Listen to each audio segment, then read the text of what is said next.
நமஸ்தே G. நமஸ்தே எல்லாருக்கும் நமஸ்தே. நமஸ்தே எல்லாருக்கும் நமஸ்தே. நம்ம வகுப்பு ஆரம்பிச்சிடலாம்.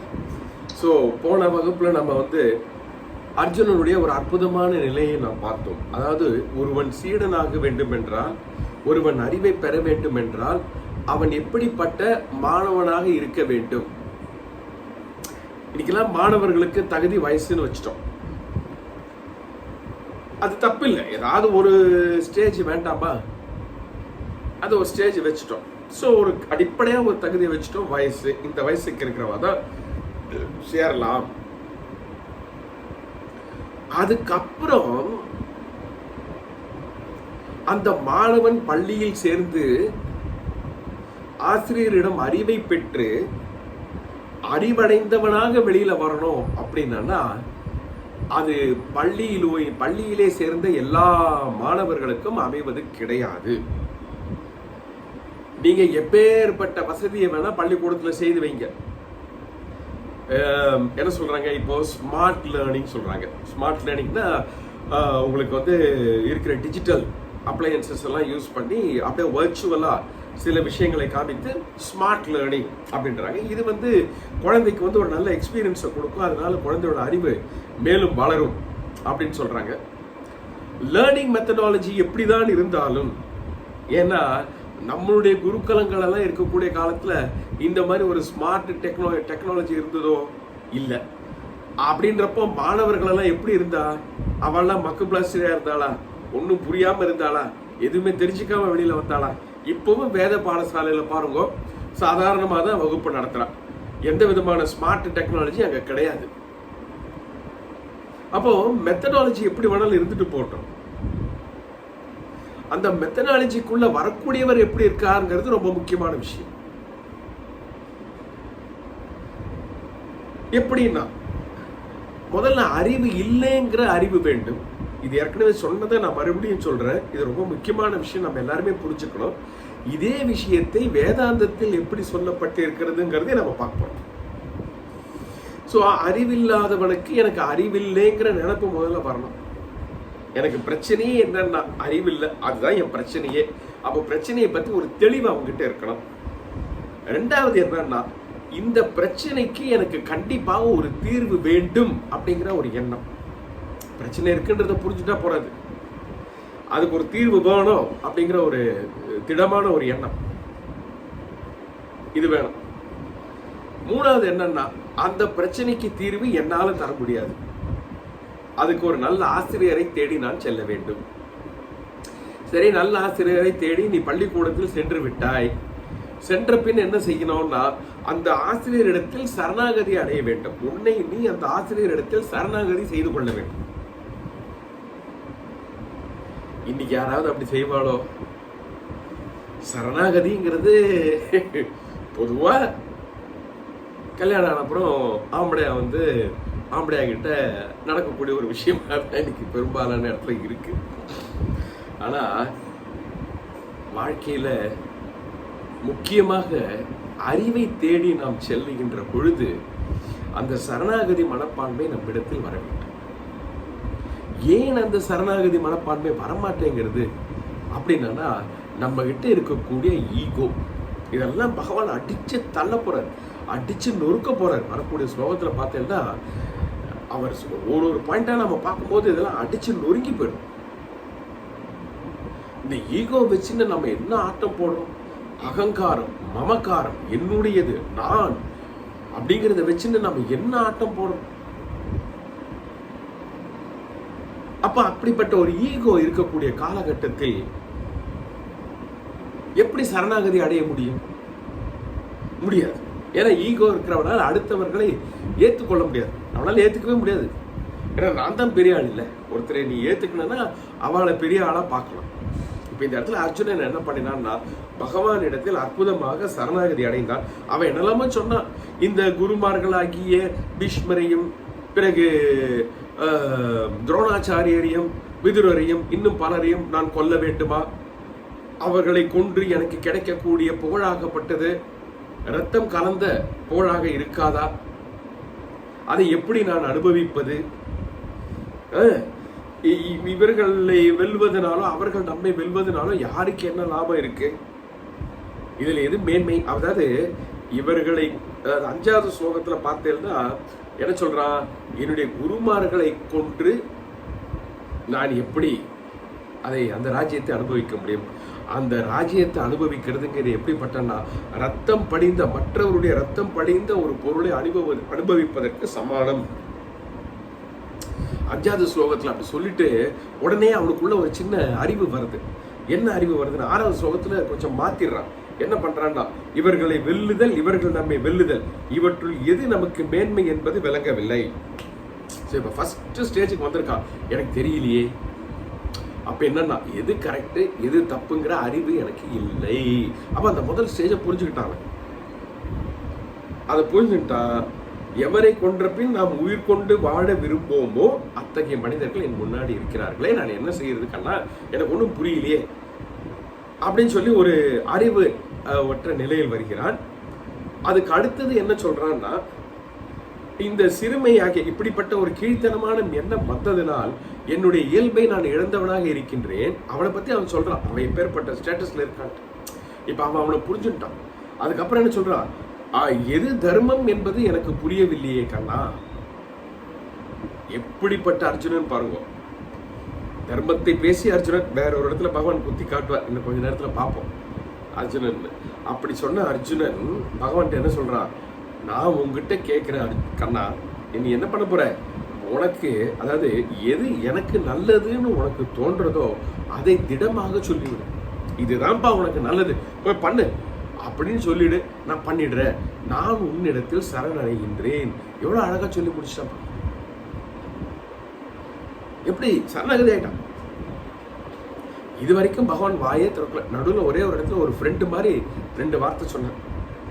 இப்படி ஒரு இக்கட்டான சூழ்நிலையில இந்த புத்தி உனக்கு எப்படி வந்தது? உன்னை போன்ற ஆரியருக்கு இது உகந்தது அல்லவே. வீரம் படைத்தவனுக்கு இது இழுக்கல்லவா? இயற்கைக்கு எதிராக நீ நடந்து கொள்ள வேண்டும் என்றால் அதுவும் இழுக்கல்லவா? இப்படின்னு சொல்லி ஒரு ஃப்ரெண்டு மாதிரி அட்வைஸ் கொடுத்தாரு.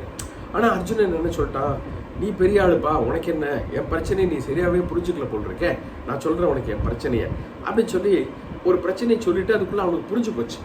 இது இப்படியே பேசிட்டு போன அர்த்தம் இல்லை, நான் தான் குழம்பி போயிருக்கேன், எனக்கு தான் ஏதோ ஒன்று புரியல, அது புரிஞ்சுக்கணும். ஏன்னா புரிஞ்சுட்டாதான் நீ அடுத்த ஸ்டெப் எடுத்து வைக்க முடியும். அதனால என்ன பண்ணலாம்னா, கிருஷ்ணர்கிட்ட சரணாகதி அடைஞ்சிருவோம் அப்படின்னு சொல்லிட்டு கிருஷ்ணர்கிட்ட சரண் அடைந்து விட்டான். ஓப்பனாவே சொல்லிட்டான், உன்னிடத்தில் நான் சரணடைகின்றேன், எனக்கு எது சரி என்று உனக்கு தோன்றுகிறதோ அதை நீ சொல்லுவாயாக அப்படின்னு சொல்லி சரணாகதி அடைந்தான். 8வது ஸ்லோகமும் நாம பார்த்தோம். அதாவது சரணாகதி அடைந்த அர்ஜுனனுக்கு உள்ள ஒரு சின்ன எண்ணம், ஒருவேளை கிருஷ்ணன் வந்து நீ கவலைப்படாத, இவாளெல்லாம் கொல்லாம உனக்கு ஒரு ராஜ்யத்தை, சூப்பரான ராஜ்யத்தை நான் உனக்கு தந்துடுறேன், நீ பாட்டுக்கு ஜாலி ஆயிரு அப்படின்னு ஏதாவது சொல்லிட்டாலும் அப்படின்னு சொல்லிட்டா கூட அவனுக்கு என்னன்னா, அடுத்த 8வது ஸ்லோகத்துல என்ன சொல்றான், பூமியில நிகரில்லாத செல்வமுடைய எதிரிகள் இல்லாத ஒரு ராஜ்யம் எனக்கு கிடைத்தாலும், தேவர்களை ஆளக்கூடிய ஒரு வசதி எனக்கு கிடைத்தாலும், என்னுடைய உடம்பையே என்னுடைய புலன்களையே எடுத்து சுட்டு எரிக்கின்ற இந்த கவலையாகப்பட்டது நீங்கும் என்று தோன்றவில்லை. அப்படின்னா என்ன அர்த்தம்னா, எது கிடைத்தால் நீங்காது என்பது அவனுக்கு தெரிந்து விட்டது, ஆனால் எது கிடைத்தால் நீங்கும்ங்கிறது அவனுக்கு தெரியல. இதுவும் ஒரு ஃபேண்டாஸ்டிக் பாயிண்ட் நம்ம புரிஞ்சுக்கிறோம். இதெல்லாம் கிடைச்சா எனக்கு சந்தோஷம் வராது, என் கவலை தீராது, அதெல்லாம் எனக்கு தெரிஞ்சு போச்சு. அது தெரிஞ்சு போச்சுனாலே இப்போ நம்ம பார்க்க போகிறோம். இப்போ அடுத்தது ஒரு இந்த நம்ம இது வரைக்கும் சொன்னோம், அறிவு இல்லை என்பதை புரிந்து கொள்ள வேண்டும், அதை அடைய வேண்டும் என்கின்ற எண்ணம், அது என்னால் முடியாது என்கின்ற அறிவு, அதை அடைவதற்கு உகந்த குருநாதரிடம் என்னை சரணடைத்துக் கொள்வது, இந்த 4 வழிகளை பார்த்தோம் அறிவை பெறுவதற்கு. இதையே வேதத்தில் எப்படி சொல்லப்பட்டிருக்கிறது, நம்முடைய சாஸ்திரத்தில் சொல்லியிருக்கக்கூடியது எப்படி இருக்கிறது அப்படிங்கிறத நம்ம இந்த இடத்துல பார்ப்போம். இந்த இடத்துல பார்த்துட்டு அப்படியே அந்த 8வது ஸ்லோகத்தை கனெக்ட் பண்ணிட்டு நம்ம 9, 10 பார்ப்போம். இனிமேல் கொஞ்சம் ஸ்லோவாக தான் போகும். பாயிண்ட் எல்லாம் வந்து ரொம்ப ஹெவியான பாயிண்ட்டு, கொஞ்சம் டீப்பாக போனால் தான் நமக்குள்ள கொஞ்சமாக ஸ்பார்க் வரும். இப்போ இந்த இடத்துல என்ன சொல்கிறாருன்னா, 4 வழிகள் சொல்கிறாங்க. 4 வழிகள் இதை சொல்கிறாங்க. அது என்னன்னா, விவேகம், அதாவது டிஸ்கிரிமினேஷன், அதுக்கு அடுத்தது வைராக்கியம் அப்படிங்கிற டிஸ்பேஷன், முமுட்சுத்துவம் அப்படிங்கிற டிசையர், அதுக்கப்புறம் டிசிப்ளின் அப்படின்னு சொல்லக்கூடியது. இந்த டிசிப்ளின்ல வந்து சமாதி, சட்க, சம்பத்தி அப்படின்னு சொல்லி 6 விஷயங்களை பகவான் சொல்றார். இது வேதத்தில் இருக்கக்கூடிய விஷயம், நம்ம எல்லாருமே தெரிந்து கொள்ள வேண்டிய விஷயம். உங்களால் முடிந்தால் இளைஞர்களுக்கு சொல்லி புரிய வையுங்கள். ரொம்ப அடிப்படையான விஷயம். முதல்ல என்ன தெரியுதுன்னா, விவேகம் அப்படிங்கிறது நம்ம கிட்ட இருக்கணும். விவேகம்னா என்னன்னா, டிஸ்கிரிமினேட்டிங் பவர். டிஸ்கிரிமினேட்டிங் பவர்னா என்ன? எது உண்மை எது உண்மை அல்ல என்பதை பிரித்து பார்க்கக்கூடிய அறிவு. இது நமக்கு ஃபர்ஸ்ட் ஸ்டெப். ஏன்னா இதை பிரிச்சு பார்த்த அப்புறம் தான் நான் என்ன அறிவோடு இருக்கேன்றது எனக்கு தெரியும், என்ன அறிவு என்கிட்ட இல்லைங்கிறது எனக்கு தெரியும். அதுக்கு அடுத்தது அதை அடையிறதுக்கு என்ன வழிங்கிறது என்னால் பார்க்க முடியும். அப்போ ஏன் பிரித்து பார்க்க வேண்டும்? அதுக்கு என்ன அவசியம்? பிரிச்சு பார்க்கறதுக்கு என்ன அவசியம் இருக்கு அப்படின்னா, அவசியம் இருக்கு. உண்மையும் உண்மை அல்லாததும் கலந்திருக்கிறது. நம்முடைய வாழ்க்கையில உண்மையும் உண்மை அல்லாததும் கலந்து இருக்கிறது. இதை நாம புரிஞ்சுக்க போறோம். பகவத்கீதையில முதல்ல நம்ம என்ன புரிஞ்சுக்க போறோம்னா, உண்மை எது பொய் எது, இது ரெண்டுமே கலந்து இருக்கு. எப்படின்னா, இந்த காலத்துல இல்ல, அந்த காலத்துல நிறைய பேருக்கு அனுபவம் இருக்கும். வீட்டுல அரிசி வாங்கிட்டு வந்துட்டான்னா வயசானவ ஒரு முறத்தை வச்சுட்டு உக்காந்துருவாங்க. உட்காந்துட்டு அதை இப்படி இப்படி புடைச்சிட்டு அதுல இருக்கக்கூடிய கல் நெல் எல்லாத்தையும் எடுத்து போடுவாங்க. அதுக்கு ஒரு பியூட்டி என்னன்னா, அந்த நெல்லெல்லாம் அதுல இருந்து எடுத்து போடும்போது அழகா அந்த சிட்டுக்குருவியை வந்து சாப்பிட்டுட்டு போகும். சிட்டுக்குருவிங்கிறது நம்ம லைஃப்ல நம்ம ஃபேமிலி மெம்பரா இருந்த சிட்டுக்குருவி இன்னைக்கு காணாம போச்சு. அது காணாம போனதுனாலே இன்னும் தெரியல, ஃபேமிலியே காணாம போச்சு. எனக்கு ஆனால் அப்படிதான் தோன்றுது. நிறைய பேருக்கு இந்த அனுபவம் இருந்திருக்கும். வீட்டில் எனக்கெல்லாம் தெரியும், எங்கள் பாட்டியை உட்காந்து அந்த அரிசியை புடைச்சிட்டு அதில் இருக்கக்கூடிய நெல் கல் இதெல்லாத்தையும் எடுத்து போடுவான். இதெல்லாம் எங்கே பண்ணுவாங்க? வீட்டுக்குள்ளே பண்ண மாட்டான், மொத்தம் இடம் இருக்கும் அங்கே பண்ணுவான். எடுத்து எங்கள் பாட்டி மட்டும் இல்லை, நாங்கள் ஒரு 7 பேர் 7 கொடுத்துட்டு இருந்த வீடு, ஒருத்தர் வீட்லேயும் பண்ணுவான். கொஞ்ச நேரம் பார்த்தோம்னா ஒரே குருவியாக இருக்கும். ஒருவேளை ஏதோ ஒரு காரணத்தினால வெளியில் பண்ண முடியல, வீட்டுக்குள்ளேயே பண்ணுறா அப்படின்னா குருவியெல்லாம் வீட்டுக்குள்ளே வந்துடும். நீங்கெல்லாம் அனுபவிச்சிருப்பீங்க. அந்த குருவி அழகாக வீட்டுக்குள்ளே வந்து கீச் கீச் கீச்சு சத்தம் போட்டுட்டு அது அந்த நெல்லெல்லாம் கொத்தி கொத்தி கொத்தி அழகாக சாப்பிட்டுட்டு, இது நம்ம ஃபேமிலி மெம்பராக இருந்தது. சிட்டுக்குருவியும் காணும், ஃபேமிலியும் காணும். அது ஒரு பக்கம் இருக்கட்டும். அரிசியும் கல்லும் கலந்துருக்கிற காரணத்தினால தான் அதை பிரிக்க வேண்டிய கட்டாயம் வருகிறது. அரிசியில் கல்லே இல்லைன்னு வச்சுக்கோங்களேன். இப்போ நீங்கள்லாம் பார்த்தீங்கன்னா அரிசியில் கல் இல்லைன்றா, ஆனால் என்ன சொல்கிறேன்னா அரிசி மாதிரியே பிளாஸ்டிக்கில் பண்ணி போடுறான்றான். இது மாதிரி டேஞ்சர். இது பிரிக்கிறதே ரொம்ப கஷ்டம். கல்லாவது கொஞ்சம் வித்தியாசமாக இருக்கும், ஷேப்பில் நிறத்தில் கொஞ்சம் வித்தியாசமாக இருக்கும், கண்டுபிடிச்சிடலாம். இப்படியெல்லாம் நியூஸ் வருது, எனக்கு தெரியாது இது எந்த அளவுக்கு உண்மை அப்படின்னு சொல்லிட்டு. பிளாஸ்டிக்கில் அரிசி மாதிரியே பண்ணி அரிசியோட கலந்து விட்டுறாங்க. அப்போ உன்னால் கண்டே பிடிக்க முடியாது. இது என்ன கஷ்டப்படுவ பாருங்க. ஆனால் கலப்படம்ங்கிறது இருக்கு. அந்த கலப்படம்ங்கிறது ஒன்று இருக்கிறதுனால பிரித்து பார்க்க வேண்டிய கட்டாயம் இருக்கு. இது அரிசிக்கும் கல்லுக்கும் மட்டுமானா நம்மளுடைய வாழ்க்கையிலேயே அப்படிப்பட்டது இருக்கு. உண்மையும் பொய்யும் அல்லது உண்மையும் உண்மை அல்லாததும் கலந்திருக்கிறது. அது என்ன உண்மை உண்மை அல்லாதது?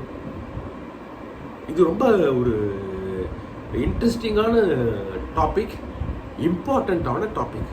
அது என்ன உண்மை உண்மை அல்லாதது? முதல்ல உண்மைக்கு உண்டான அர்த்தம் என்னன்னு புரிஞ்சுக்கணும்.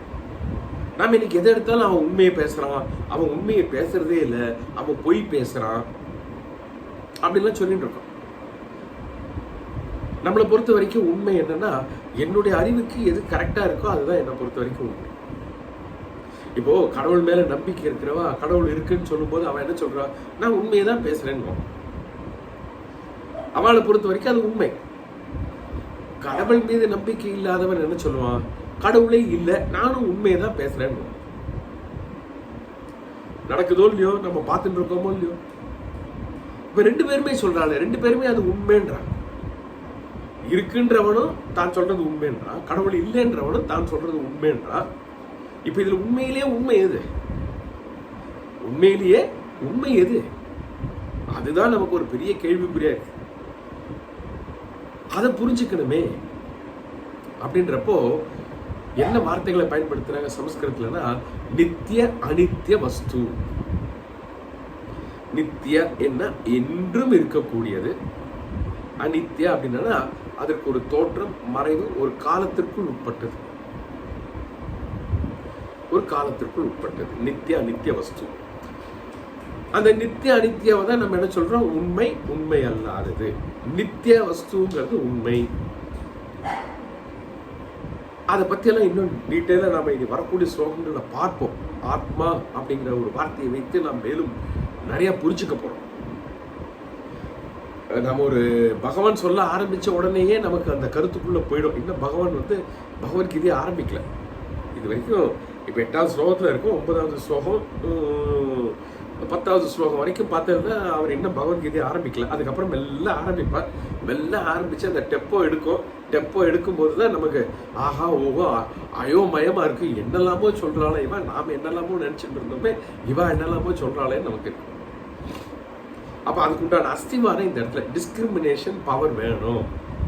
என்னன்னா உண்மையும் உண்மை அல்லாததும் கலந்திருக்கிறது என்கின்ற அறிவும், அந்த கலவையிலிருந்து உண்மையை பிரித்தெடுத்து அந்த உண்மையை நான் பின்பற்ற வேண்டும் என்கின்ற அறிவும் வேண்டும். இதுதான் டிஸ்கிரிமினேட்டிங் பவர். ஸோ ஃபர்ஸ்ட் எனக்கு என்ன புரியணும், என்னுடைய வாழ்க்கையில் உண்மையும் உண்மை அல்லாததும் கலந்திருக்கிறது. இப்போ நான் உங்கள்கிட்ட கேட்குறேன்னு வச்சுங்கோ, உண்மை எது உண்மை அல்லாதது எது சொல்லுங்கோ அப்படின்னு சொன்ன கேட்டேன்னா நீங்கள் என்னத்தை சொல்லுவேன்? ஏதாவது உங்களுக்கு தோன்றதா? யாருக்காவது தோணித்துனா சொல்லுங்களேன்.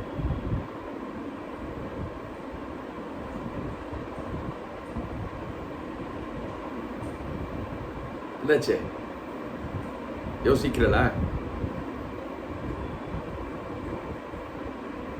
யோசிச்சுட்டு இருக்கோ? சொல்லுங்க பாப்போம். நான் ஏதோ பர்செப்ஷன், என்னோட பர்செப்ஷன்ல என்ன சரின்னு நினைச்சிட்டு இருக்கேனோ அது உண்மை. Very good. நான் அப்படி நினைச்சு விட்டுறேன். அப்புறம் போக போக புரியுது பெர்செப்ஷன் தப்புன்னு. அப்ப இது உண்மை இல்லை போல இருக்குன்னு நினைச்சுக்கிறேன். சூப்பர் சூப்பர் சூப்பர், ரொம்ப அழகா சொல்லுங்க. நீங்க முதல்ல சொன்ன விஷயத்தை விட ரெண்டாவது ஒன்று சொன்னது பார்த்தல, அதுதான் அற்புதம். போக போக புரியுறது இது உண்மை இல்லை, பர்செப்ஷனை மாத்திக்கிறோம். ஆனா அந்த பர்செப்ஷனை மாத்திக்கிறோம்னா என்ன பண்றோம்னா வேற ஒரு விஷயத்து மேல உண்மைன்னு வச்சுடுறோம். இங்க இருக்கிற ஒரு விஷயத்தை எடுத்துட்டு இன்னொரு விஷயத்து மேல ஏற்றி வச்சிடறேன். இது வரைக்கும் நான் இது உண்மைன்னு நினைச்சிட்டு இருந்தேன், இப்போ இது உண்மை இல்லைன்னு தெரிஞ்சு போச்சு.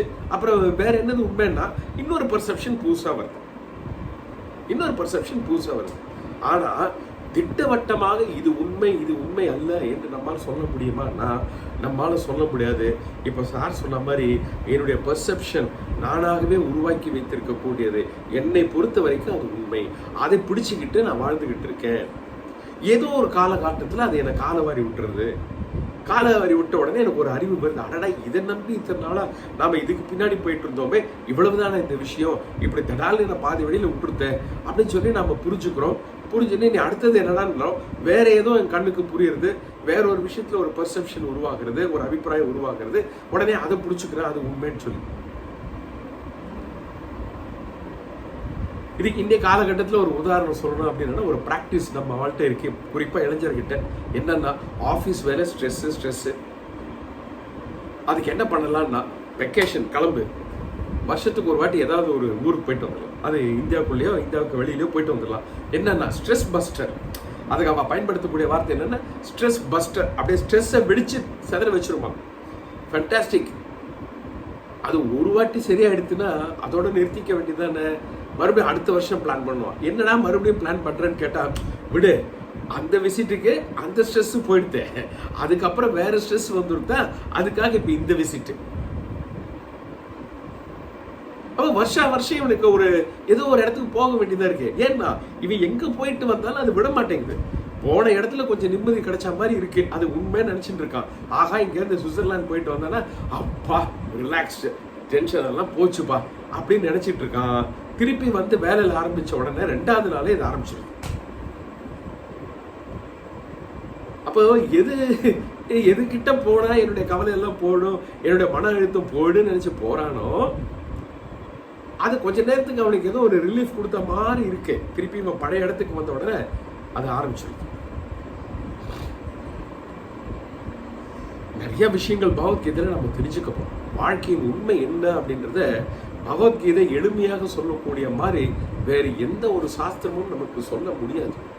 அவ்வளவு எளிமையாக, அவ்வளவு அழகாக ஸ்லோகங்கள் அமைக்கப்பட்டு, விஷயங்கள் தேர்ந்தெடுக்கப்பட்டு சொல்லப்பட்டிருக்கு பகவத்கீதை. நம்மளுடைய சாஸ்திரமும் சாதாரண விஷயம் கிடையாது. நம்மளுடைய சாஸ்திரத்தை அமைத்தவர்களை போல் அறிவாளிகள், ஞானிகள் இந்த உலகத்தில் வேறு எந்த கண்டத்திலும் இருந்ததும் இல்லை, இருக்கவும் முடியாது. அப்படிப்பட்ட ஞானிகளால் அமைக்கப்பட்ட சாஸ்திரம் தான் நம்முடைய சாஸ்திரம். வாழ்க்கையின் அடிப்படை ரகசியத்தை புரிந்து கொண்டவர்கள், அடிப்படை ரகசியத்தை புரிந்து கொண்டவர்கள், சிருஷ்டியின் அடிப்படை ரகசியத்தை புரிந்து கொண்டவர்கள். நம்முடைய ஞானிகள் சிருஷ்டியை பத்தி புரிஞ்சுக்கிட்ட மாதிரி இன்னைக்கு இருக்கக்கூடிய விஞ்ஞானிகளுக்கு கூட அந்த அறிவு கிடையாது. இதெல்லாம் நம்ம பார்க்க போறோம். அப்படிப்பட்ட அற்புதமான நம்முடைய சாஸ்திரத்தை நாம் என்றும் விட்டு கொடுக்க கூடாது.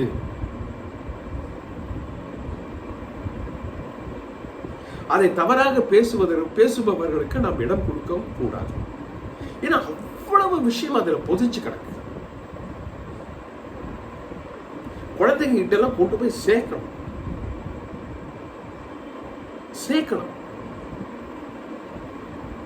அதாவது 5 வளராதது 50 வளராதுன்னு சொல்லுவா, இல்லைன்னா 5 விளையாதது 50 விளையாதுன்னு சொல்லுவா. சின்ன வயசுலயே சிலது போகும்பொழுதுதான் பசுமரத்தாடி போல் அது பதிந்து விடும். ஆனா இன்னைக்கு எல்லாருமே இங்கிலீஷ்ல எப்படி ரைம் சொல்றது, அதெல்லாம் நான் வேண்டான்னு சொல்றேன். அதெல்லாம் இருக்கட்டும். லௌகீக வாழ்க்கைக்கு அதெல்லாம் தேவைப்படுது. லௌகீக வாழ்க்கையெல்லாம் இல்லாம வாழ முடியாது. லௌகீக வாழ்க்கைக்கு அது தேவைப்படுது. ஆனால் அதனுடன் சேர்த்து இது போன்ற விஷயங்களும் சொல்லித்தரேன்.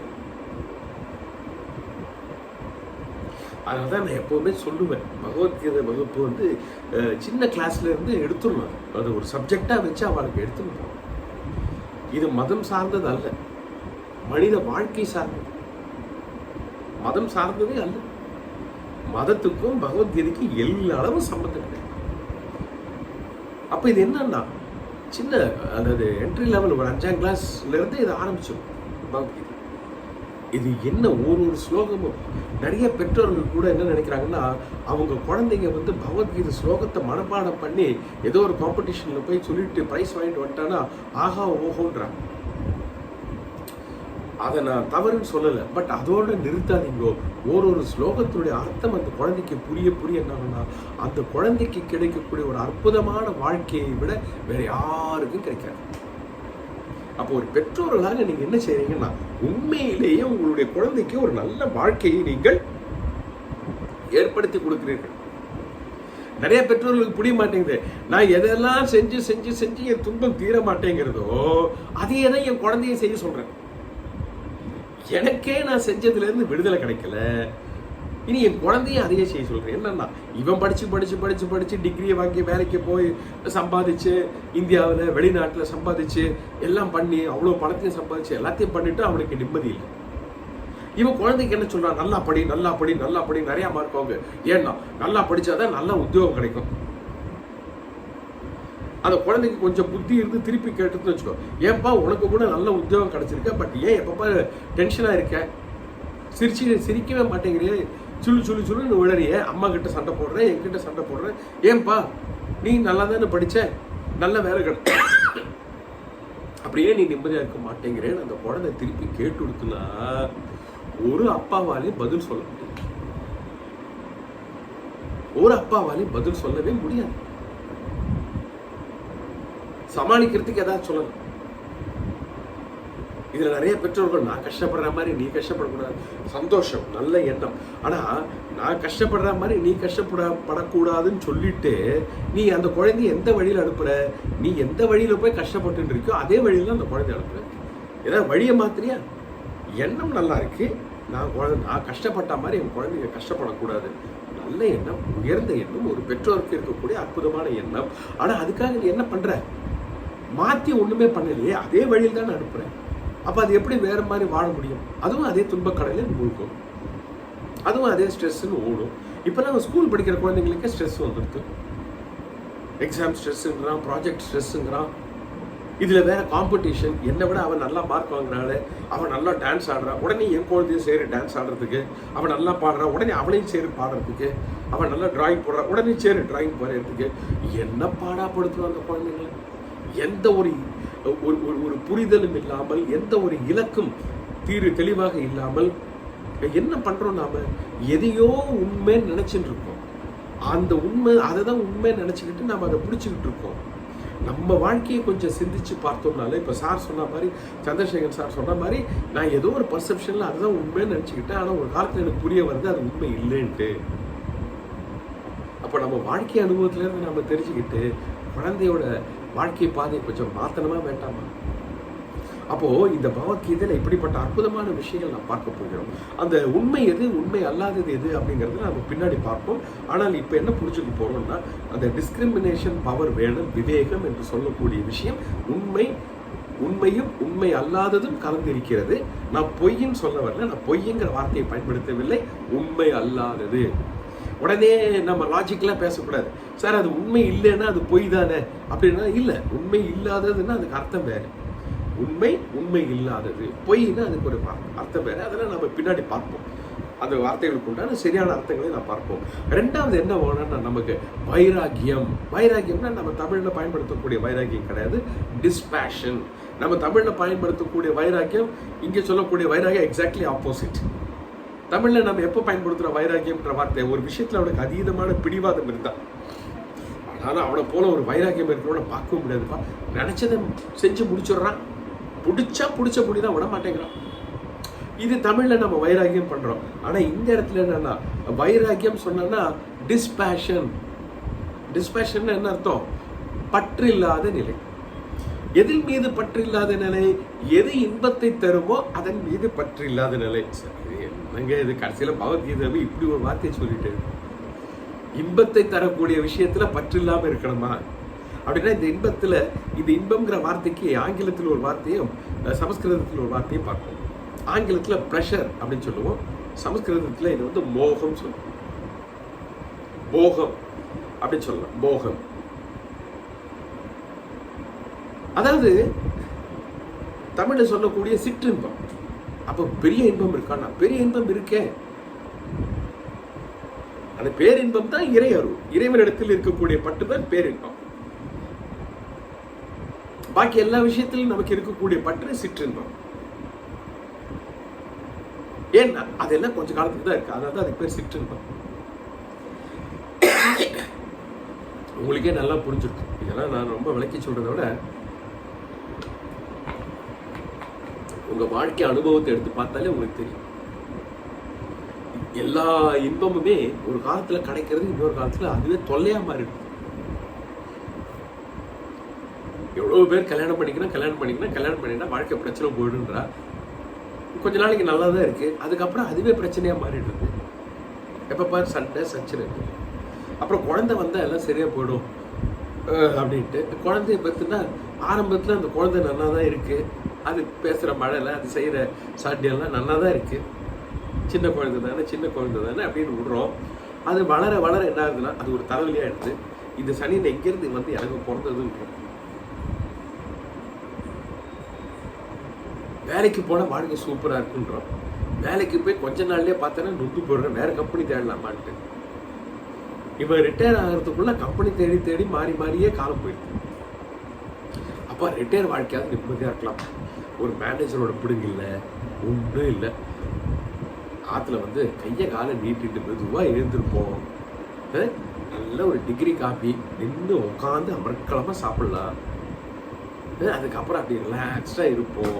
ஆத்துக்காரி ஏதாவது நல்லா சமைச்சு வைப்பா, நல்லா சாப்பிடுவோம். ஏன்னா இவன் வேலைக்கு போன காலத்தில் அதெல்லாம் வாய்ப்பையில் ஏதோ டப்பாவில் எடுத்துகிட்டு போவான், சாப்பிடுவான், வருவான். அதுவும் அள்ளி போட்டுட்டு போவான். உட்காந்து நல்லா சாப்பிடலாம், வெடுப்பாக சாப்பிடலாம். சாப்பிட்டுட்டு நல்ல ஒரு குட்டி தூக்கம் போடலாம். அப்புறம் சாயந்தரம் அப்படி நம்ம ரிட்டையர்ட் ஆனவெல்லாம் இருப்பா இல்லையா, எல்லாருமே சேர்ந்து ஒரு சின்ன மீட்டிங். அவளோட சேர்ந்து அப்படி சாயந்தரம் நல்லா அரட்டை அடிச்சுட்டு, பக்கத்தில் ஏதாவது சின்ன டிஃபன் ஹோட்டல் இருந்ததுன்னா அங்கே போயிட்டு ஏதோ பஜ்ஜியோ வடையோ போண்டாவோ கூட ஒரு நல்ல காபி குடிச்சிட்டு வந்துட்டான்னா, ராத்திரி ஏதாவது ஆத்திகாரி பண்ணி வச்சிருப்பான், சாப்பிட்டுட்டு அக்காடான்னு படுத்துன்னு தூங்கிடலாம். என்ன அருமையான வாழ்க்கை அப்படின்னு சொல்லி இவர் ரிட்டையர் ஆகிட்டு உட்காடுறாரு. கரெக்டாக பிள்ளைங்க சொல்கிறாங்க, தாத்தா பாட்டி பேரனை பார்த்துங்கோ. என்னன்னா, நாங்கள் 2 பேரும் ஆஃபீஸ் போகிறோம், குழந்தை யார் பார்த்துக்கிறது? அவ்வளோதான், முடிச்சு போச்சு. இவர் அந்த குழந்தைக்கு பின்னாடி ஓடுறதும், அந்த அம்மாவுக்கும் ரெஸ்ட் இல்லை. அந்த அம்மாவை என்ன நினச்சிட்டு இருப்பா, இவருக்காக பறந்து வேலை செஞ்சு இப்போ இந்த ஆள் ஓய்வு எடுத்துட்டார் வேலையிலேருந்து, இனிமேல் நம்ம வேலையை கொஞ்சம் நிதானமாக பண்ணலாம், அவரும் நமக்கு கொஞ்சம் கூட ஒத்தாசையெல்லாம் இருப்பார் அப்படின்னு நினச்சிட்டு அந்த அம்மாவும் கொஞ்சம் ரிலாக்ஸ் ஆனாங்க. ரிட்டையர் ஆன அப்புறம் வாழ்க்கை நல்லா இருக்குன்ட்டு டபக்குன்னு பார்த்தாலும் ஒரு பேர குழந்தை வந்து நிற்குது, இதையும் பார்த்துங்கோ அப்படின்றா.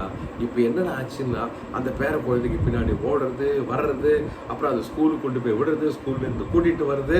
இவர் நினச்ச, எப்பா ரிட்டையர் ஆன அப்புறம் ரெஸ்ட் எடுக்கலாம்னு பார்த்தானா, ரெஸ்ட் ஆஃப் த லைஃப் இப்படியே ஓடிட்டு போல் எங்கே ரெஸ்ட்டு அப்படின்ட்டு. அப்போ எதெல்லாம் ஒரு காலத்தில் நமக்கு இன்பத்தை தரக்கூடியதாக இருக்கிறதோ அவை எல்லாமே பிறகு ஒரு காலத்தில் நமக்கு துன்பத்தை தரக்கூடியதாக மாறுறது. நல்லா புரிஞ்சுக்கணும். That which is pleasurable at a particular time of your life, it itself becomes a pain for you. வேற ஒரு விஷயம் பெயினா மாறுறது இல்லை. எது உனக்கு இன்பத்தை தரக்கூடியதாக இருந்ததோ அதுவே பிறகு ஒரு காலத்தில் துன்பத்தை தரக்கூடியதாக மாறிவிடுகிறது. இது மனுஷால பத்தி சொன்ன. அதே மாதிரி வஸ்துக்கள் எடுத்துங்கோ, எந்த வஸ்து எடுத்தாலும் இதே பிரச்சனை. அப்ப என்ன வேணும்னா, டிஸ்பேஷன், வைராக்கியம் என்றால் பற்றற்ற நிலை. எதன் மீது பற்றற்ற நிலை அப்படின்னா, போகத்தை தரக்கூடிய பிளஷர் அப்படின்னு சொல்லக்கூடிய இன்பத்தை தரக்கூடிய விஷயத்திலிருந்து பற்றி விலகி இருக்க வேண்டும். நீ அடுத்து சொல்ல போற, சரி அதுல இருந்து பற்று எடுத்துட்டேன்னு வச்சுக்கோ. ஏன்னா மனுஷனுக்கு ஆசைங்கிறது கூடவே பிறந்தது. அது ஒரு பேக்கேஜ். அது ஆசை இல்லாம எந்த மனுஷனுமே எந்த உயிரினமுமே பிறக்காது. ஏதோ அதுக்கு லெவலுக்கு ஏற்ற மாதிரி ஒரு ஆசை இருக்கும். ஆனா மனுஷனுக்கு மட்டும் எந்த விஷயத்துல வேணாலும் ஆசைப்படும். எந்த விஷயத்துல வேணாலும் ஆசைப்படும். அப்படி ஆசை இருக்கு. சரி, நான் இதுல இருக்கக்கூடிய பற்றை எடுத்து விட்டால் பற்றே இல்லாமல் இருக்க முடியுமான்னா, நான் மூன்றாவதாக என்ன சொல்றாருன்னா, முமுக்ஷுத்வம் அப்படின்னு சொல்லக்கூடிய டிசையர், பற்று, ஆசை வேண்டும்ன்றான். இதன் மீது அந்த பேரின்பத்தை தரக்கூடிய, மோட்சத்தை தரக்கூடிய ஆத்ம ஞானத்தை அடைவதில் உன்னுடைய ஆசை இருக்க வேண்டும். அப்ப மூணாவது ஸ்டெப் எப்படின்னா, அது ரெண்டுத்தையும் விட்டாதான் இது நடக்கும். அது ரெண்டுத்தையும் விட்டுறணும். எது விவேகம் வரணும், அறிவு, உண்மை எது பொய் எதுன்னு புரிஞ்சுக்கணும். புரிஞ்சு போச்சு. அப்ப இதுதான்ப்பா உண்மை, இதுதான் பொய், அல்லது உண்மை அல்ல, இதுதான் உண்மை, இது உண்மை அல்ல, புரிஞ்சு போச்சு. இப்போ பற்றற்ற நிலை எதன் மீதுன்னா, உண்மை அல்லாததன் மீது பற்றற்ற நிலை, உண்மையானதன் மீது பற்று வர வேண்டும். மூன்றாவதாக சொல்லக்கூடிய விஷயம் டிசையர், பற்று, இது வர வேண்டும். இது வந்த பிறகு இதை அடைய வேண்டும் அல்லவா? அந்த பேரின்பத்தை தரக்கூடிய ஆத்ம ஞானத்தை அடைய வேண்டும் என்று அதன் மீது எனக்கு ஆசை வந்த பிறகு, ஆசை வந்தா மட்டும் போறாதே, அந்த ஆசை பலனாக மாற வேண்டும். ஏதோ பலன் அல்ல, அந்த எதன் மீது ஆசைப்பட்டேனோ அது எந்த பலனை தரக்கூடியதோ அந்த பலனை நான் அடைய வேண்டும். அந்த பலனை நான் அடைய வேண்டும். அதனாலதான் நம்ம கல்யாண மந்திரத்தை எல்லாம் நல்லா கவனிச்சு பார்த்தேன்னா, கிரகஸ்தாசிரமம், திருமண வாழ்க்கை, இல்லற வாழ்க்கை, இல்லற வாழ்க்கை, இல்லத்திலும் அறம் வேண்டும். அதுக்கு பேர் இல்லறம் வச்சு. கிரகஸ்தாசிரமம் வச்சு, அது ஒரு ஆசிரமம். அங்க அறத்தை பின்பற்ற வேண்டும்.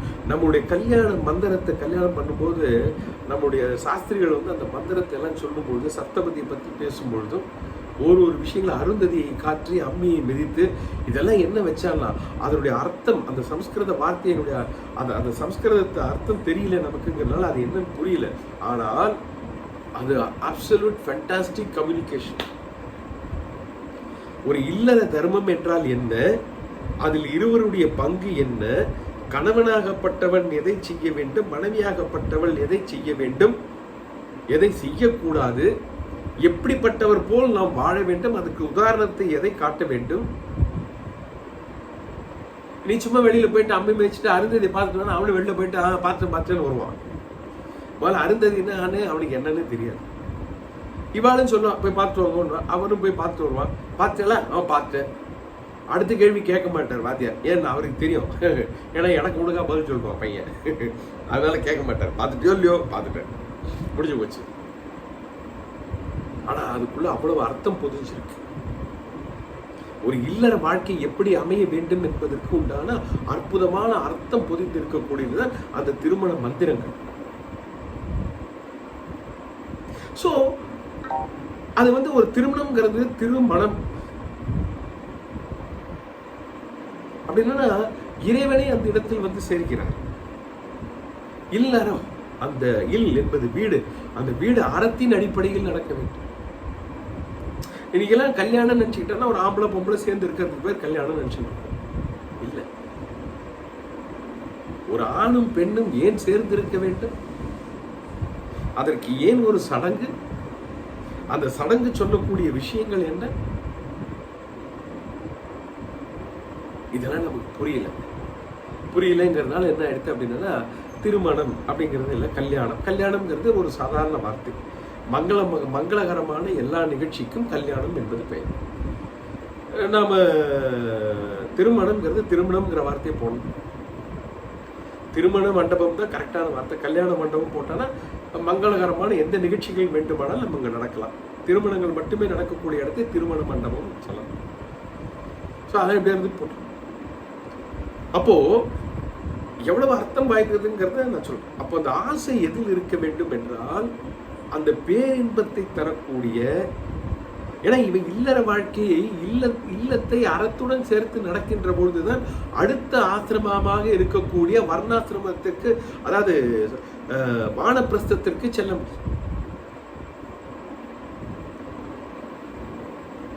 ரொம்ப இதெல்லாம் ஆசிரமம், இந்த வர்ண ஆசிரமத்தை பத்தி பகவான் சொல்வார். அப்ப நம்ம டீட்டெயிலா பேசுவோம். இது எதுக்கு இப்போ சின்ன கோடு போட்டு காமிச்சேன் அப்படின்னா, அந்த பேரின்பத்தை பெறுவதற்கு நாம் எப்படி வாழ்க்கையை நடத்த வேண்டும் என்பதற்கு. சும்மா வந்துடாது எல்லாத்துக்குமே. நான் ஏற்கனவே சொன்னேன் இல்லையா, பள்ளிக்கூடத்துல சேரக்கூடிய எல்லா மாணவர்களுமே அறிவோடு வெளியில வருவாங்களா அப்படின்னா, அதாவது அறிவோட அப்படின்னா அந்த பள்ளிக்கூடத்துக்குள்ள போனதுனால என்ன அறிவு கிடைக்கணுமோ அந்த அறிவோட வருவாங்களா அப்படின்னா வர முடியாது, கண்டிப்பா வர முடியாது. அதுக்குன்னு ஒரு தகுதி வேண்டும், அது இருந்தால்தான் வர முடியும். அதே மாதிரிதான் இந்த இடத்துல சொல்லக்கூடியது. அப்ப அந்த இடத்துல நமக்கு உண்மை எது பொய் எது, உண்மை எது உண்மை அல்லது எது என்பதை புரிந்து கொண்டு விட்டோம்.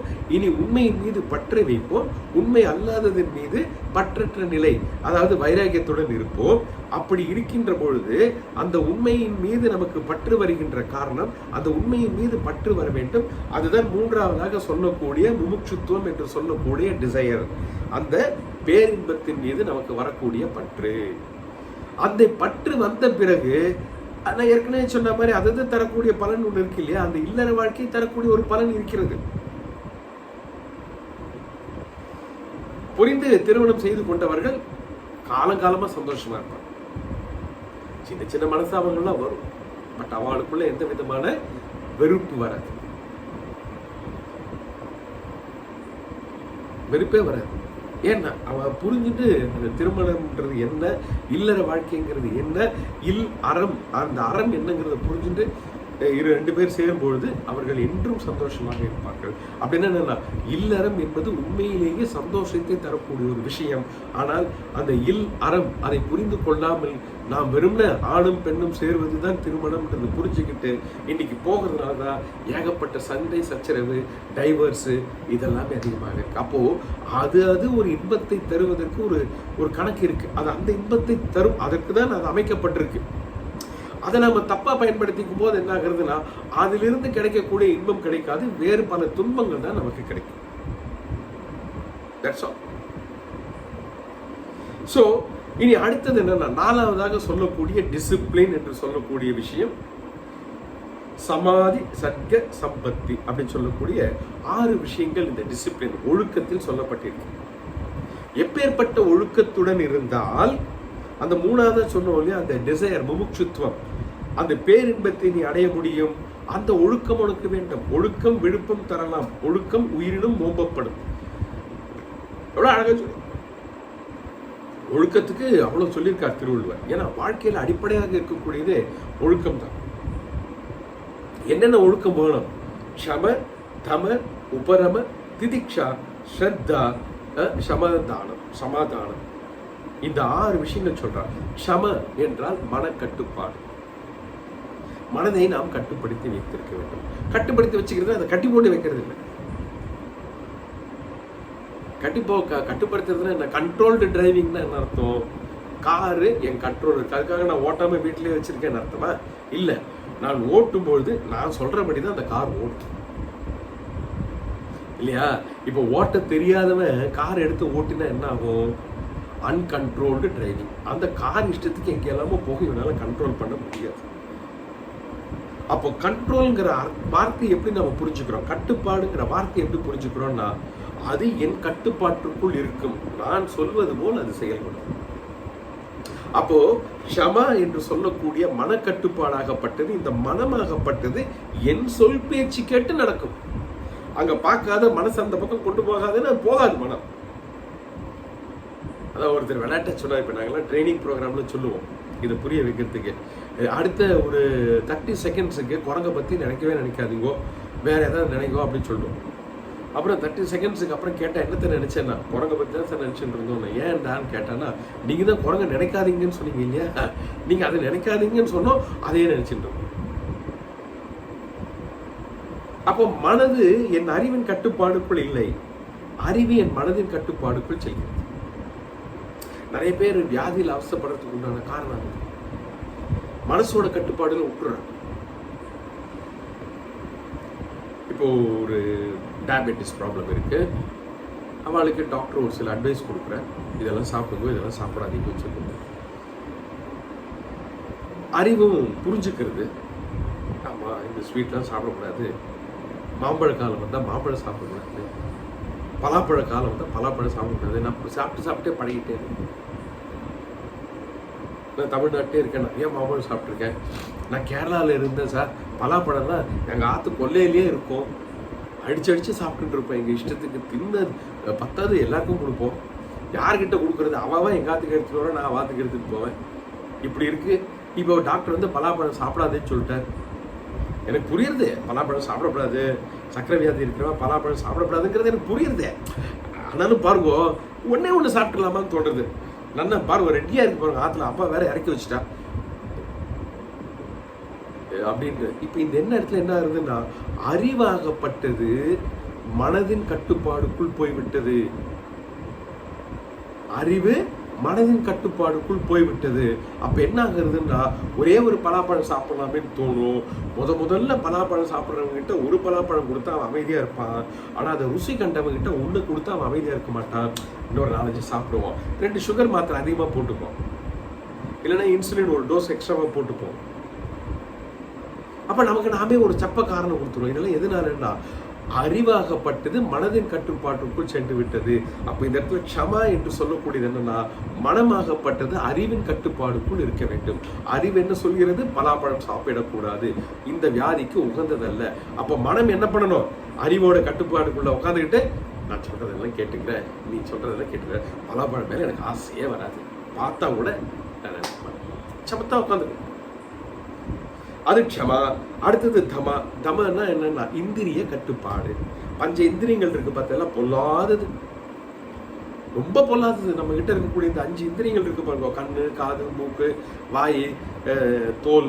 இந்த 5 இந்திரியங்கள் இருக்கே, நம்மளை பாடாப்படுத்துறது. எதை பார்க்காதேன்றதோ அதை தான் பார்க்கறது கண்ணு, எதை கேட்காதேன்றமோ அதை தான் கேட்குது. எந்த பக்கம் வாசனை, எந்த வாசனை, எதுல வாசனை பிடிக்கப்படாதோமோ அதை தான் வாசனை பிடிக்கிறோம். எதை சாப்பிடக்கூடாதுன்றமோ அதை சாப்பிடணும். இது ஏதோ தொடுதலினால் ஏற்படக்கூடிய இன்பங்களுக்கெல்லாம் அடிமையாகி விடுகிறோம். இந்த பஞ்ச இந்திரியங்கள் இருக்கே, இது 5 குதிரைகள் பூட்டிய தேரை ஓட்டுவது போல்.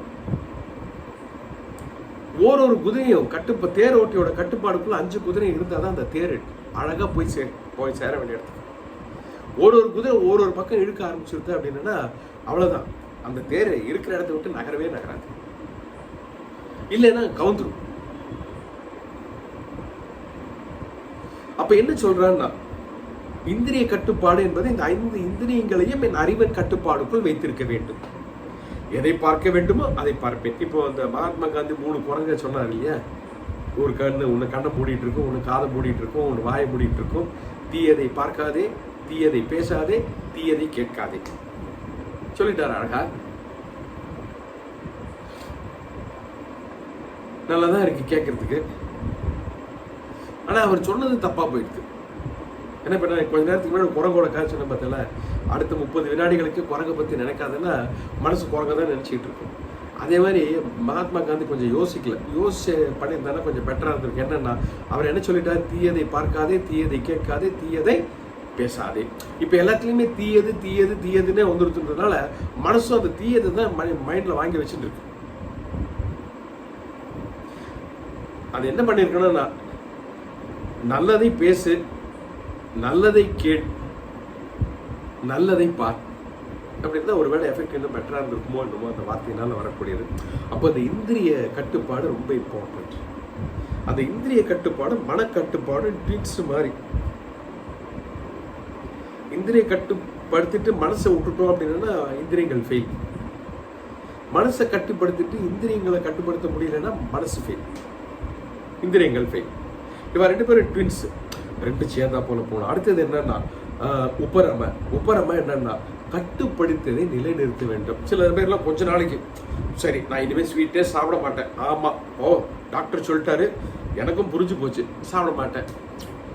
அப்போ ஒரு நல்ல கல்யாணம், ஆத்து கல்யாணமே வரும். 3 நாள் 5 வேளை விருந்து, ஒரு வேளைக்கும் விதவிதமான பாயசம். அது கேரளான்னா கேட்கவே வேண்டாம், 2 பாயசம் 3 பாயசம் எல்லாம் வரும். அந்த ஸ்வீட்டு இந்த ஸ்வீட்டு இலையில போட்டாச்சு, பார்த்தானா இப்படின்ற பக்கத்துல இருக்கிற வேற உஸ்பேத்தி விடுவான், சாப்பிடுங்க இந்த இப்ப சாப்பிடலன்னா அப்புறம் எப்ப சாப்பிட முடியும், இந்த 1 நாள் 2 நாளைக்கு சாப்பிடுங்க பரவாயில்ல, அப்புறம் பார்த்துக்கலாம் அப்படின்ற. என்னவோ அடுத்தவன் சொல்ற பேச்சு இவர் ரொம்ப பவ்யமா கேட்குற மாதிரி அப்படிங்கிற. ஆமா சாப்பிடுங்க, நானே அப்படிதானே, எனக்கு சுகர் இருக்கு, டாக்டர் சொன்னார் சாப்பிடாதீங்கன்ட்டு. ஆனா பாருங்க நான் கவலைப்படுறேன்னா, ஏதோ இந்த 3 வேளை கிடைக்கும், சாப்பிட்டுட்டு போவேன், அப்புறம் பார்த்துக்கலாம். சாப்பிட்டு அப்ப வீட்டுக்காரி வந்து பார்த்துருவோம், ஆத்துக்காரி என்னன்னா சாப்பிட மாட்டேன்லாம் சொன்னாலும் இப்போ சாப்பிட்டுட்டேன்.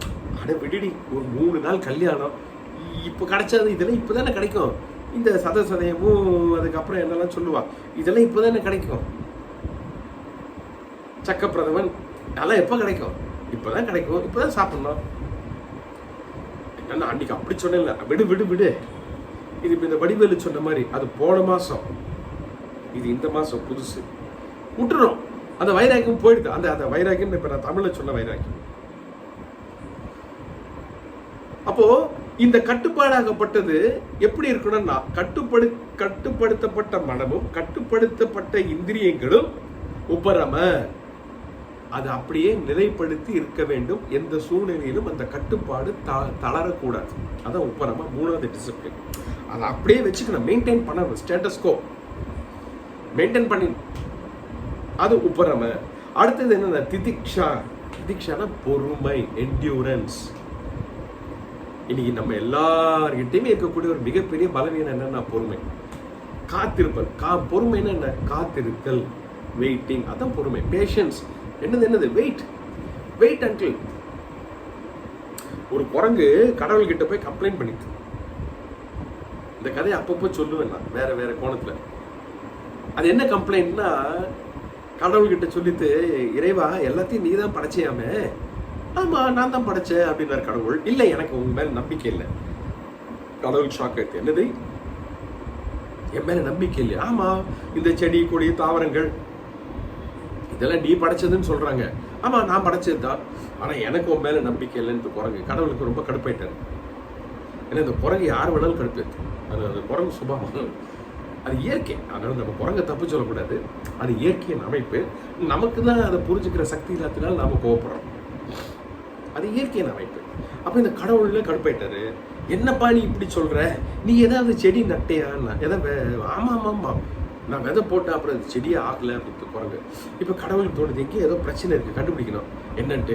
அப்போ கடவுள் கேட்டார், உங்ககிட்ட விதை இருக்குதா? நல்ல விதை இருக்குது. ஆமாம்மா என்கிட்ட நல்ல விதை இருந்ததே. அப்போ ஒரு சின்ன குழியை தோண்டினேனே, இதெல்லாம் எனக்கு தெரியாதா? என்ன கடவுளை நீங்கள் அப்படின்னா, சரி இருக்கட்டும், அதில் அந்த விதையை போட்டே இல்லையா? கண்டிப்பாக பின்னி என்ன இது அப்படின்ட்டு குரங்கு. இப்படி முட்டாள்தனமான கேள்வியெல்லாம் கேட்குறேனே அப்படின்ட்டு. சரி இருக்கட்டும், அடுத்தது மண்ணை போட்டு மூடினியோ இல்லையோ? ஓ பேஷா மூடிட்டேன். சரி அதுக்கு டெய்லி கொஞ்சம் தண்ணி ஊற்றிட்டு இருந்தோ? கண்டிப்பாக, பின்ன இதெல்லாம் பண்ணாமல் இருப்பாளா? அந்த அறிவு கூட எனக்கு இல்லையா? குரங்குன்னா நீ என்ன ரொம்ப கேவலமாக நினச்சிட்டியோ? இல்லை நான் கேட்கறதுக்கு பொறுமையாக பதில் சொல்லிட்டு வாயேன். சரி இதெல்லாம் நீ பண்ணிட்டு இருந்தியோ? கண்டிப்பாக பண்ணினேன்.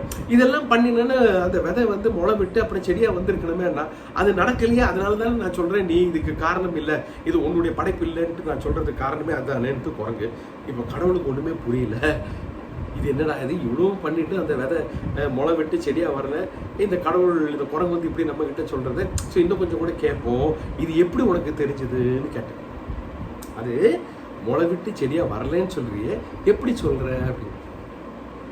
அதுக்கு அந்த குரங்கு ஒரு பதில் சொல்லிட்டு பாருங்க, நான் தான் டெய்லி தோண்டி பார்த்துட்டே இருக்கேன்னு வரவே இல்லையேன்னு.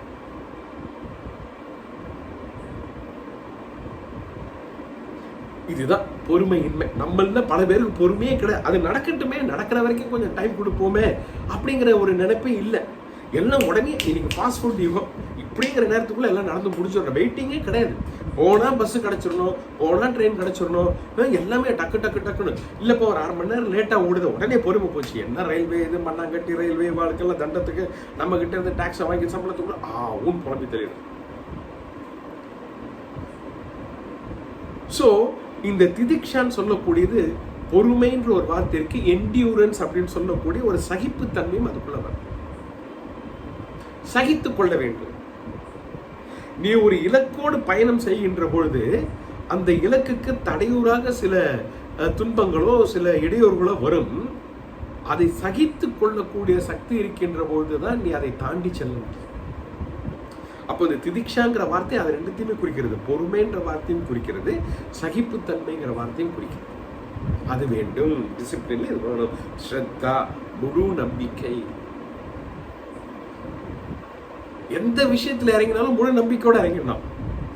இதுல ஒரு உண்மையை புரிஞ்சுக்கணும். அது அப்புறமா இன்னொரு ஸ்டேஜ்ல விளக்கமா சொல்றேன். நம்பிக்கையோட நிறுத்திடக்கூடாது. ஆனா ஆரம்பம் எப்படி இருக்கணும்னா முழு நம்பிக்கையோட இருக்கணும். பகவத்கீதையில் சொல்லப்பட்டிருக்கக்கூடிய அறிவு எனக்கு கிடைத்து விட்டால் என் வாழ்க்கையில் இருக்கக்கூடிய துன்பங்கள் நிச்சயமாக தீர்ந்துவிடும் அப்படிங்கிற ஒரு முழு நம்பிக்கையோட பகவத்கீதை கேட்க வந்தாதான் நம்மளால தொடர்ந்து இந்த பகவத்கீதை கேட்டு வர முடியும். அதில் சொல்லக்கூடிய விஷயங்களை நாம் ஆத்மார்த்தமாக புரிந்து கொள்ள முடியும். கேட்டு பார்ப்போம், இன்ட்ரெஸ்டிங்கா இருந்தா பார்ப்போம், இல்லைன்னா எடுப்போம். இருப்பேன் நம்ம விதி அப்படி இருந்தா கஷ்டப்படணும்னு விதி இருந்தா யாரால மாற்ற முடியும்? இருந்தாலும் அந்த பகவத்கீதை கிளாஸ் போய் ஒன்று கேட்டுட்டு வருவோம். அது ஒர்க் அவுட் ஆச்சுன்னா ஓகே. சில பேர் போவோம், அந்த டாக்டர் போய் பார்ப்போம், ஒர்க் அவுட் ஆச்சுன்னா ஓகே. இவன் போய் பார்ப்பான், 2 நாள் 3 நாள் ஒர்க் அவுட் ஆகாது. இந்த டாக்டர் சரியில்லைன்னு இன்னொரு டாக்டர்கிட்ட போவான், அவரும் அதே மருந்து தான் எழுதியிருப்பாரு, பேர் மாறி இருக்கும். எந்த டாக்டர் கையெழுத்து நமக்கு புரிஞ்சிருக்குன்னு சொல்லுங்க, புரியாது. பேர் மாறி இருக்கும், மருந்தோட பேரு கடைக்காரனும் கொடுப்பான். இங்கே ஏற்கனவே அந்த மருந்து 3 நாள் சாப்பிட்டுட்டோம். இவன் இந்த புதுசாக கொடுத்த டாக்டரோட மருந்து நான் 1 நாள் தான் சாப்பிட்ருப்பேன், குணமாக இருக்கும். ஆஹா சூப்பர், அந்த டாக்டர் தான் பெஸ்ட் டாக்டர், இவன் யூஸ்லெஸ். 3 நாள் சாப்பிட்டும் போகலையே. அவரது பாருங்க 1 நாள் சாப்பிட்டு போயிடுது. என்னடா உனக்கு புரியலையான்னா, 3 நாள் சாப்பிட்டதோட எஃபெக்ட் 4வது நாள் நீ சாப்பிட்ட உடனே சரியா போயிடுச்சு. அது புரியல அவனுக்கு, அது புரியல. ஏன்னா இவன் முழு நம்பிக்கையோட போயிருந்தான்னா கம்ப்ளீட் கோர்ஸை கண்டினியூ பண்ணியிருப்பான். இவன் அரை நம்பிக்கையோட போனதுனால ஒரு 3 நாள் பார்த்தா ஒர்க் அவுட் ஆகலைன்னு உடனே இன்னொரு டாக்டர்கிட்ட போயிட்டான், அங்கே ஒர்க் அவுட் ஆயிடுது. அதனால அவனுடைய அறிவு என்னன்னா அந்த டாக்டர் சூப்பர்ன்ட்டான். ஆனால் அவன் புரிஞ்சுக்காதது என்னன்னா 3 நாளோட எஃபெக்ட் ப்ளஸ் 4வது நாள் எல்லாமே சேர்ந்து தான் உனக்கு உடனே குணமாயிருக்கு. அப்போ எந்த விஷயத்தில் நாம் இறங்கினாலும் ஆழமான நம்பிக்கையோடு இறங்க வேண்டும். இந்த இதில் நான் இறங்கி இருக்கக்கூடிய இந்த விஷயமாகப்பட்டது எனக்கு பலனை தரும்.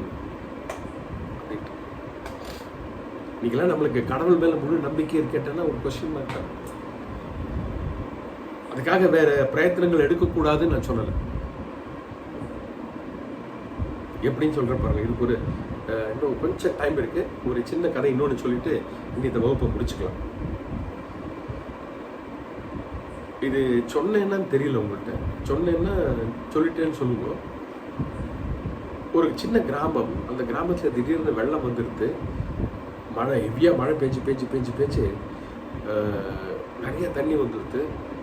அந்த கிராமத்தில் இருக்கிறவாள்லாம் வந்து இது விட்டுட்டு போயிடலாம் அப்படின்னு சொல்லி இது சொன்னேன்னு உங்கள்கிட்ட இந்த கதையை.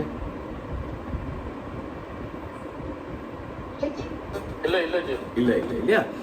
அப்போ வெள்ளம் வந்தது. இது வெள்ளம் ஏற என்ன பண்ணான்னா பயந்துட்டா. இனிமேல் இந்த கிராமத்துல இருந்து ஆபத்தாயிடும், உயிருக்கு ஆபத்தாயிடும். இருக்கிறது எல்லாத்தையும் மூட்டை கட்டிட்டு அவள்கிட்ட இருக்கக்கூடிய மாட்டு வண்டியில எல்லாத்தையும் போட்டா கிளம்பிட்டான். கிளம்பி போயிட்டே இருக்கா. ஒரு குடிசை இருக்கு. அந்த குடிசைக்கு மேல ஒருத்தன் உட்காந்துருக்கா. ஏன்னா உள்ள எல்லாம் தண்ணி வந்தாச்சு. இப்போ போறவன் சொல்றப்பா, வாப்பா தண்ணி ஏறிக்கிட்டே இருக்கு, என் மாட்டு வண்டியில இடம் இருக்கு, டக்குன்னு வா போயிடலாம் அப்படின்னா. அவன் சொன்னா, இல்ல நான் எந்த கடவுள் மீது நம்பிக்கை வைத்திருக்கிறேனோ அந்த கடவுள் என்னை காப்பாற்றுவார். சரி, அவன் போயிட்டான். இதெல்லாம் பேசுறதுக்கு அவளுக்கு டைம் இல்லை. அவன் தப்பிச்சா போதும். அப்புறம் கொஞ்ச நேரம் கழிச்சு இன்னொரு மாட்டு வண்டி வந்தது. அவனும் கேட்டான். ஏன்னா இப்ப அவன் மரத்து மேல உட்காந்துருக்கான். ஏன்னா அவன் குடிசை முழுகிடுது. மரத்து மேல உட்காந்துருக்கான்.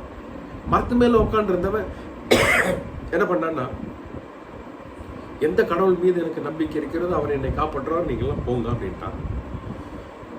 மரத்து மேல தண்ணி ஏற ஆரம்பிச்சது. இன்னும் கொஞ்சம் 4 கிளை மேல போனா. அந்த நேரத்தில் அந்த அரசாங்கம் வந்து ஒரு ஹெலிகாப்டர் அனுப்பிச்சது. யாராவது இன்னும் இருக்கானா காப்பாற்றுறதுக்குன்னு சொல்லி அந்த ஹெலிகாப்டர்ல ஏறினா. கூப்பிட்டான். அவன் அங்கே இருந்து கூப்பிட்டான். அப்பா கயிறு விடுறேன், கயிறு பிடிச்சிக்கோ, கயிறு பிடிச்சிட்டு வந்துடும் மேலே அப்படின்னா. இவன் சொன்னா, எந்த கடவுள் என்னை காப்பாற்றுவாரோ அவர் வந்து என்னை காப்பாற்றுவார், நீ போ அப்படின்ட்டான். அப்புறம் என்ன ஆயிடுச்சுன்னா, அந்த வெள்ளப்போக்கில் அந்த மரமும் கீழே விழுந்து அவனும் தண்ணியில் மூழ்கி இறந்துட்டான். இறந்த அப்புறம் கடவுளை போய் பார்த்தான். பார்த்துட்டு கடவுள்கிட்ட கேட்டா, உன்னை எவ்வளோ நம்பினேன், முதல்ல ஒரு மாட்டு வண்டி வந்தது போடான்ட்டேன், 2வது ஒரு மாட்டு வண்டி வந்தது போடான்ட்டேன், ஹெலிகாப்டர் வந்தது போடான்ட்டேன், நீ வந்து காப்பாற்றுவே நினச்சிருந்தேனே, இப்படி என்னை காலை வாரி விட்டுட்டியே அப்படின்னு. பகவான் சொன்னார், அப்பா உன்னோட பக்தி எனக்கு ரொம்ப புரிஞ்சுது, எனக்கு ரொம்ப பிடிச்சிருந்தது, நானும் உன்னை எப்படியாவது காப்பாற்றணும்னு சொல்லி முதல்ல ஒரு மாட்டு வண்டி அனுப்பினேன், நீ வேண்டான்ட்ட. இருந்தாலும் உன்னை விடக்கூடாதுன்னு சொல்லி இன்னொரு மாட்டு வண்டி அனுப்பினேன், அதையும் நீ வேண்டான்ட்ட. இல்லை ஒரு ஹெலிகாப்டர் அனுப்பிச்சாலும் உன்னை காப்பாற்றலாம்னு நினைச்ச ஹெலிகாப்டரே அனுப்பிச்சேன்,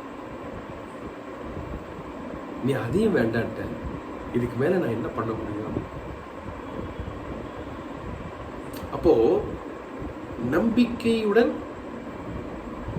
முட்டாள்தனம் சேர்ந்திருக்கின்ற பொழுது அது மூட நம்பிக்கையாகிறது.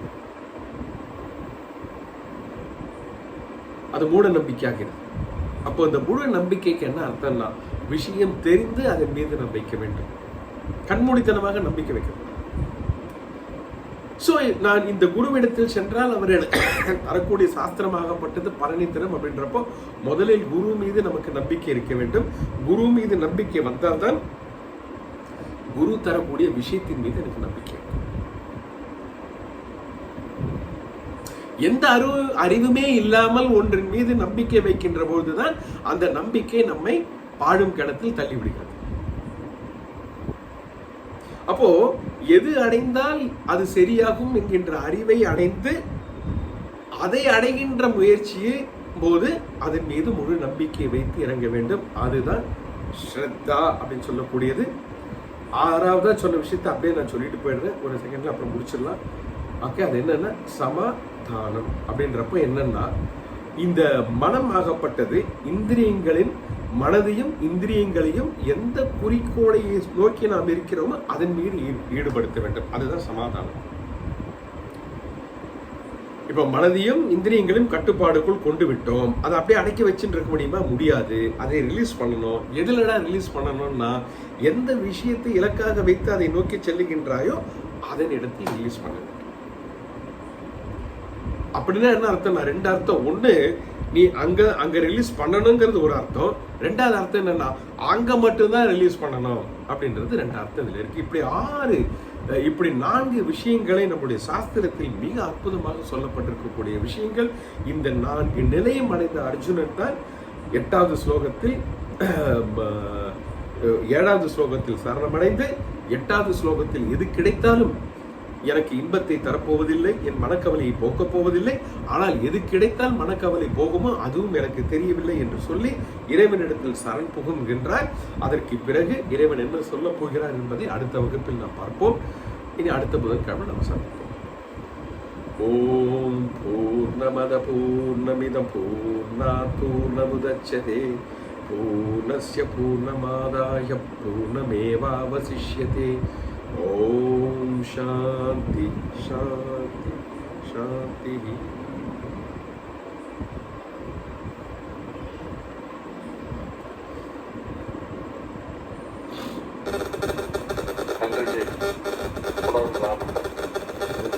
ஏதாவது கேள்வி இருக்கா?